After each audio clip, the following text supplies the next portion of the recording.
Chapter 39. The day came for our departure. There was no longer anything to detain us on Endeavor Island. The Ghost's stumpy masts were in place, her crazy sails bent.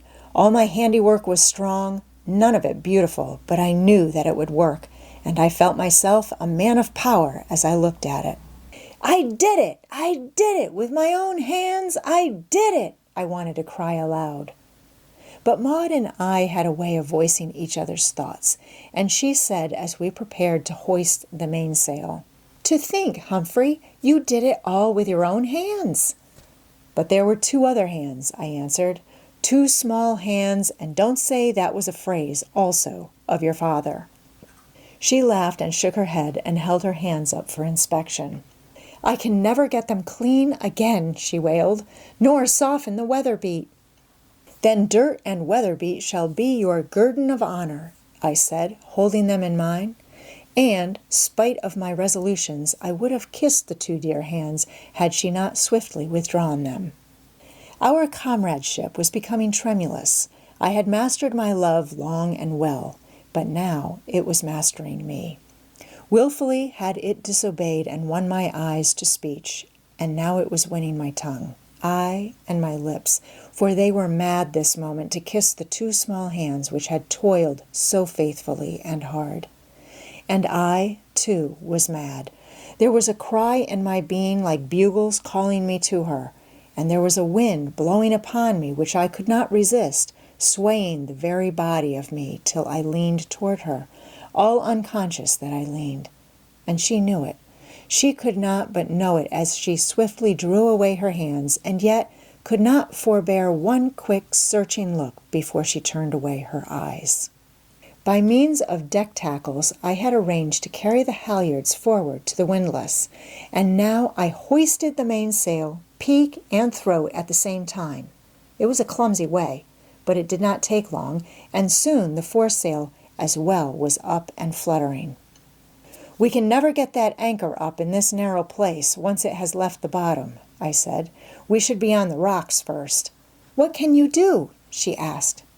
"Slip it," was my answer, "and when I do, you must do your first work on the windlass. I shall have to run at once to the wheel, and at the same time you must be hoisting the jib." This maneuver of getting under way I had studied and worked out a score of times, and with the jib halyard to the windlass I knew Maud was capable of hoisting that most necessary sail. A brisk wind was blowing into the cove, and though the water was calm, rapid work was required to get us safely out. When I knocked the shackle bolt loose, the chain roared out through the hawse hole into the sea. I raced aft, putting the wheel up. The Ghost seemed to start into life as she heeled to the first fill of her sails. The jib was rising. As it filled, the Ghost's bow swung off, and I had to put the wheel down a few spokes and steady her. I had devised an automatic jib sheet which passed the jib across of itself, so there was no need for Maud to attend to that, but she was still hoisting the jib when I put the wheel hard down. It was a moment of anxiety, for the Ghost was rushing directly upon the beach, a stone's throw distant, but she swung obediently on her heel into the wind. There was a great fluttering and flapping of canvas and reef points, most welcome to my ears. Then she filled away on the other tack. Maud had finished her task and come aft, where she stood beside me, a small cap perched on her wind-blown hair, her cheeks flushed from exertion, her eyes wide and bright with the excitement, her nostrils quivering to the rush and bite of the fresh salt air. Her brown eyes were like a startled deer's.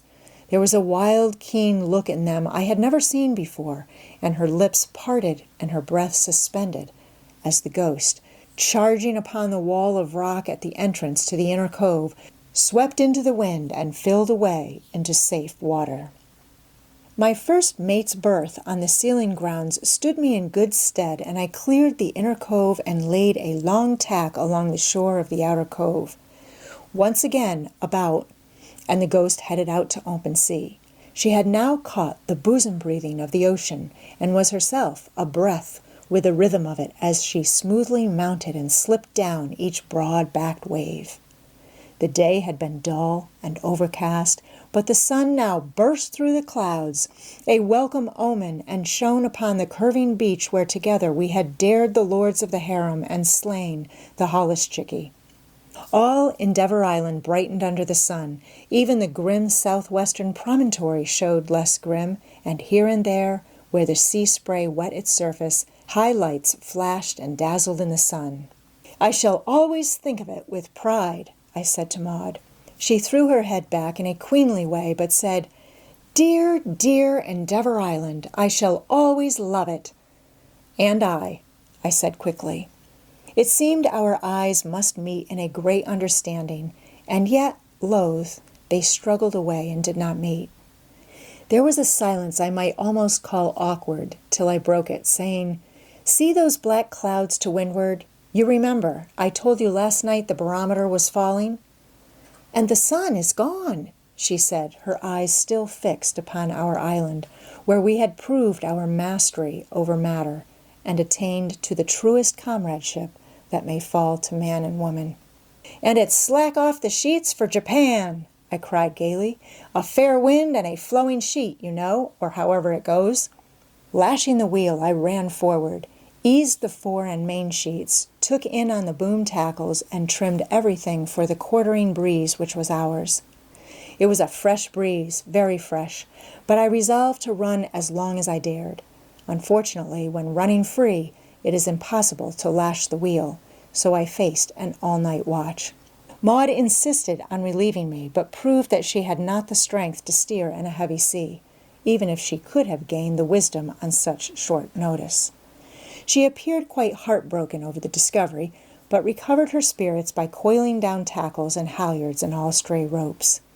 Then there were meals to be cooked in the galley, beds to make, Wolf Larson to be attended upon, and she finished the day with a grand house-cleaning attack upon the cabin and steerage. All night I steered, without relief, the wind slowly and steadily increasing and the sea rising. At 5 a.m, Maud brought me hot coffee and biscuits she had baked, and at 7, a substantial and piping hot breakfast put new life into me. Throughout the day, and as slowly and steadily as ever, the wind increased. It impressed one with its sullen determination to blow and blow harder and keep on blowing. And still the ghost foamed along, racing off the miles till I was certain she was making at least 11 knots. It was too good to lose, but by nightfall I was exhausted. Though in splendid physical trim, a 36-hour trick at the wheel was the limit of my endurance. Besides, Maud begged me to heave to, and I knew if the wind and sea increased at the same rate during the night, that it would soon be impossible to heave to. So as twilight deepened, gladly and at the same time reluctantly, I brought the ghost up on the wind. But I had not reckoned upon the colossal task the reefing of 3 sails meant for one man. While running away from the wind, I had not appreciated its force, but when we ceased to run, I learned, to my sorrow, and well nigh to my despair, how fiercely it was really blowing. The wind balked my every effort, ripping the canvas out of my hands, and in an instant undoing what I had gained by 10 minutes or severest struggle. At 8 o'clock I had succeeded only in putting the second reef into the foresail. At 11 o'clock I was no farther along. Blood dripped from every finger end while the nails were broken to the quick. From pain and sheer exhaustion, I wept in the darkness, secretly, so that Maud should not know. Then, in desperation, I abandoned the attempt to reef the mainsail and resolved to try the experiment of heaving to under the close-reefed foresail. 3 hours more were required to gasket the mainsail and jib, and at 2 a.m, nearly dead, the life almost buffeted and worked out of me, I had barely sufficient consciousness to know the experiment was a success.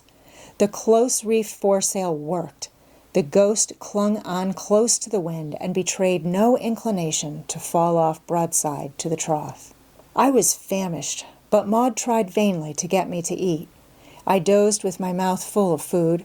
I would fall asleep in the act of carrying food to my mouth and waken in torment to find the act yet uncompleted.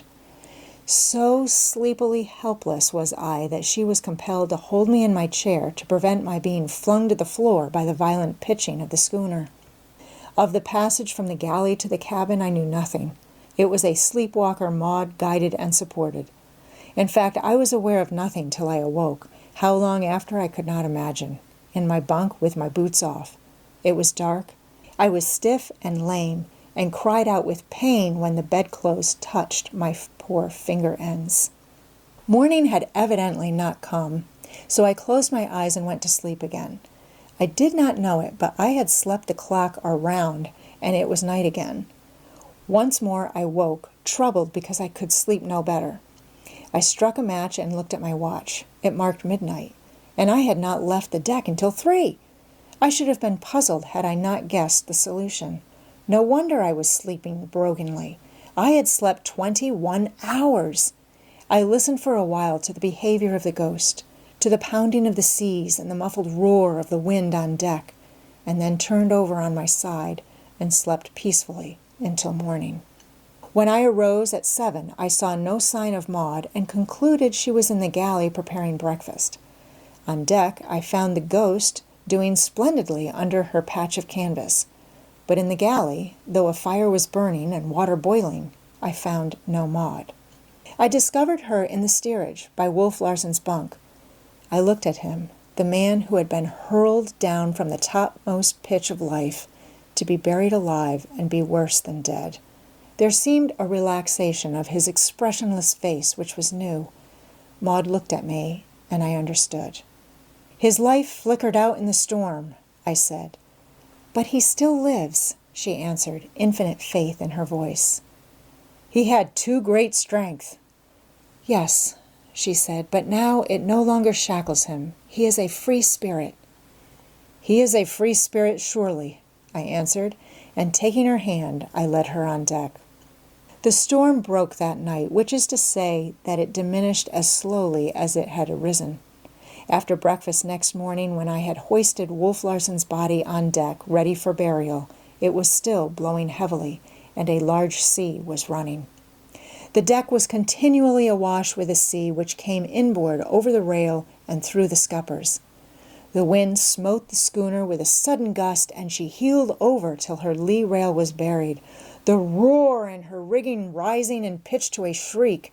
We stood in the water to our knees as I bared my head. "I remember only one part of the service," I said, "and that is, 'And the body shall be cast into the sea.'" Maud looked at me surprised and shocked, but the spirit of something I had seen before was strong upon me, impelling me to give service to Wolf Larson as Wolf Larson had once given service to another man. I lifted the end of the hatch cover, and the canvas-shrouded body slipped feet first into the sea. The weight of iron dragged it down. It was gone. "Goodbye, Lucifer, proud spirit," Maud whispered, so low that it was drowned by the shouting of the wind, but I saw the movement of her lips and knew. As we clung to the lee rail and worked our way aft, I happened to glance to leeward.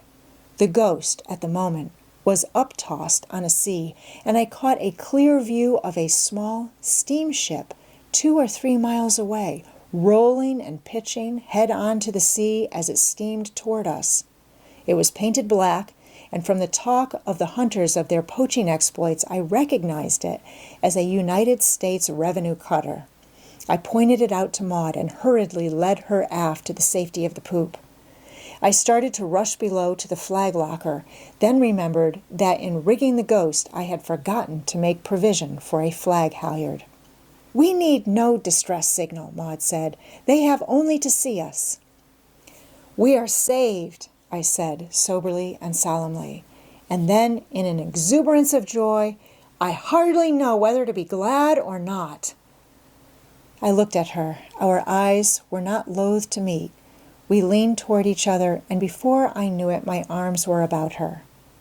"Need I?" I asked, and she answered, "There is no need, though the telling of it would be sweet, so sweet."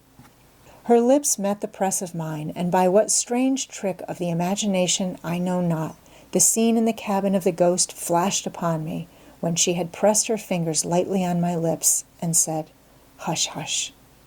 "My woman, my one small woman," I said, my free hand petting her shoulder in the way all lovers know, though never learn in school. "My man," she said, looking at me for an instant with tremulous lids which fluttered down and veiled her eyes as she snuggled her head against my breast with a happy little sigh. I looked toward the cutter. It was very close. A boat was being lowered.